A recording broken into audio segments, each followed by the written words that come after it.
दीजी मैं तो जैसे तो आपको मैगी कैसी लगी? अच्छी लगी है, अच्छी, बहुत अच्छी। बहुत अच्छी।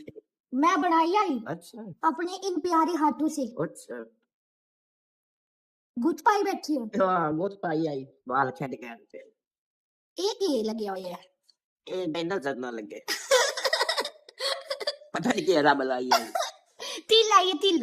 असा सारिया ने रसमलाई खाती है। अच्छा ਤੁਹਾਨੂੰ नहीं मिली? कोई गल मैं सब कुछ खाता है अच्छा मैं बाल्टियां धो दिया पीती हुई है खीर खाती हुई है सब कुछ खाते हैं तेरा भला है। और दीजी हाँ आप पहले रोटी आम के साथ खा लेते थे?